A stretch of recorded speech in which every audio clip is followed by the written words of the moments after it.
You've said that 97% of the most frequently cited studies are funded by industry. So I guess we're very lucky then that these studies, before they reach the public, they go to the medical journals and the big 5 medical journals. And I assume that these medical journals carefully screen it and only put in the best ones, the most accurate ones, the most scientific ones to protect us. And that's why they have a good name, because I assume they carefully screen everything so that nothing reaches the public that or doctors that isn't accurate. What is that? That's the version that the public believes about the big 5 medical journals and the rest of them. Could you tell us the reality of the medical journals? The public has to know that the medical journals say they're doing peer review.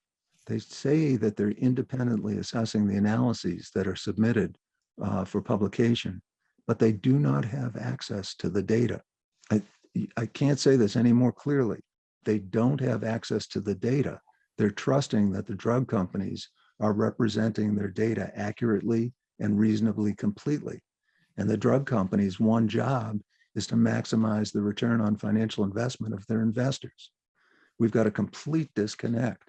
The journals are in the action.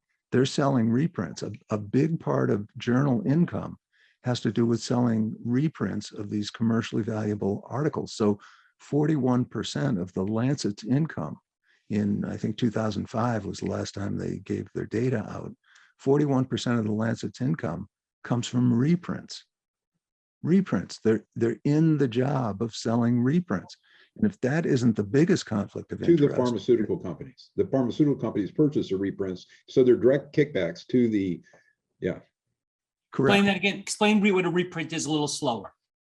So like in the Vioxx, which was our biggest drug disaster probably ever, the New England Journal published an article that it found out was incomplete and inaccurate within months of it having published that article. But it continued to sell reprints of that article, which claimed to show that the drug was a safe drug and a good drug. The New England Journal sold 900,000 copies of that article, mostly to Merck. So Merck could arm their drug reps with the article when they went calling on doctors to doctors' offices to say, here, look, the New England Journal says that this drug is a good drug.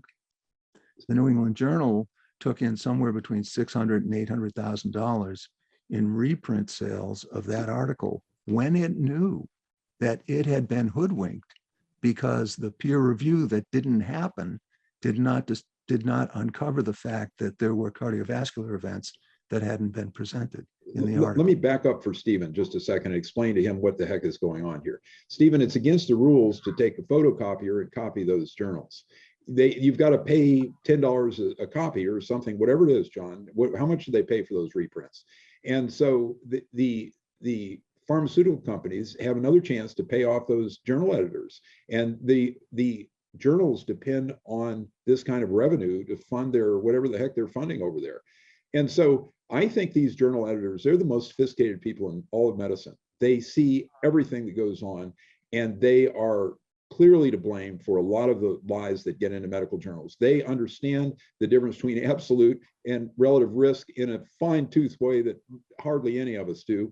And they allow that sort of thing to get in to fool the general practitioners and the people that don't get it, and to claim that there are conclusions that really aren't made. So anyway, it's a system of payoffs. There's a bigger problem though with peer review, and Dr. Abramson is pointing at one problem is that they don't have all the data, and certainly with industry studies, that's a problem.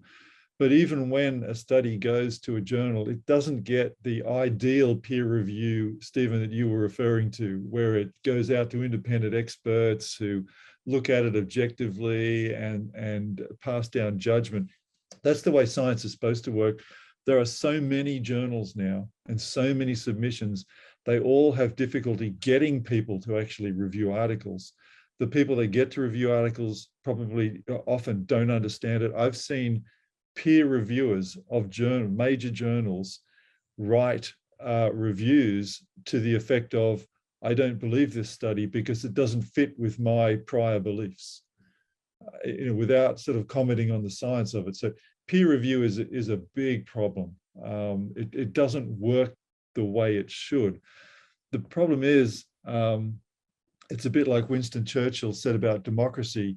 It's the worst system of government except for all the others. So I don't know what you replace peer review with. It's still the ideal, but it's just not being worked properly.